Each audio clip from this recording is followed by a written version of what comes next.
আমরা আজকের যে মূল শিরোনাম অন্যায় প্রতিরোধে ইসলাম, এই শিরোনামে কথা বলার পূর্বে যে বিষয়টি জানতে চাই, আমরা অন্যায় কেন করি, আসলে কারণটা কি, কিসের তাড়নায় বা কিসের কারণে আমরা অন্যায়ের দিকে ধাবিত হচ্ছি, অন্যায় করছি? আসসালামু আলাইকুম ওয়া রাহমাতুল্লাহি ওয়া বারাকাতুহু। ইন্নাল হামদালিল্লাহি ওয়াস সালাতু ওয়াস সালামু আলা মান লা নাবিয়্যা বা'দা। আম্মা বা'দ ফাআউযু বিল্লাহি মিনাশ শাইতানির রাজীম। বিসমিল্লাহির রহমানির রহিম।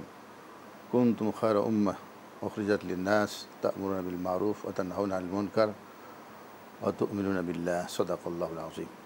আলহামদুলিল্লাহ। প্রিয় দর্শক, আজকে অন্যায় কেন হচ্ছে এটার মূল কারণ আমরা কোরআন হাদিস থেকে এবং ইতিহাস থেকে আমরা জানতে পারি। ইসলামী অনুশাসন না মানাই হলো মূল কারণ। বিশ্বনবী সাল্লাল্লাহু আলাইহি সাল্লাম এমন একটি জামানায় তিনি আগমন করলেন, যে জামানায় বিশেষ করে মক্কা নগরীতে চারিদিকে জুলুম, অত্যাচার, নির্যাতন, গোত্রে গোত্রে ছিল অমিল। তাদের মধ্যে কোনোকে মহব্বত ছিল না, সম্প্রীতি ছিল না।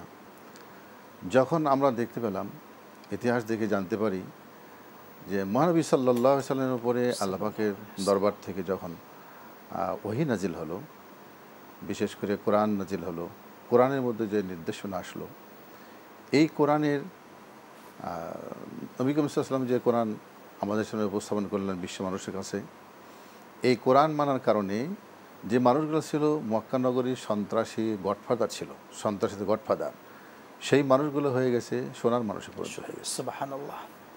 যে কোরআন মানার কারণে সমাজের মানুষ হয়ে গেল সোনালী মানুষ, সমাজটা হয়ে গেল সোনালী সমাজ।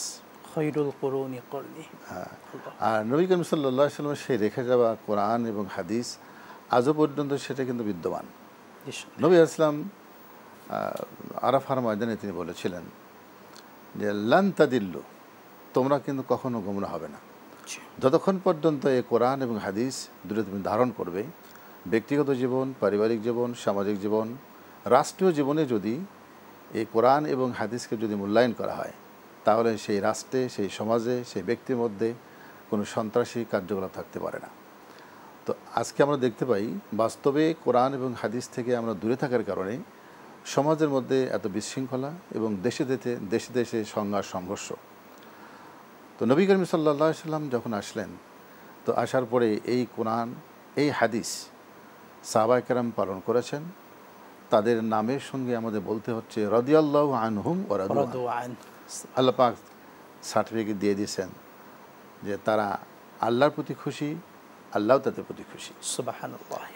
তো রাসূল পাক সাল্লাল্লাহু আলাইহি সাল্লাম এই কোরআন এবং হাদিস বাস্তবায়ন, সমাজে বাস্তবায়ন করলেন, দেশে বাস্তবায়ন করলেন, গোটা পৃথিবীতে ইসলাম কায়েম করে শান্তির সমাজ, শান্তি রাষ্ট্র কায়েম করে তিনি পৃথিবীর থেকে বিদায় নিয়েছেন। আজকে যদি আমরা সেই কোরআন এবং হাদিসের ফলোয়ার যদি হই, সত্যিকার অর্থে আমাদের সমাজে কিন্তু এখনও সম্ভব সেই সমাজ, স্বর্গীয় সমাজ কায়েম করা এবং স্বর্গীয় রাষ্ট্র কায়েম করা এখনও সম্ভব ইনশাআল্লাহ।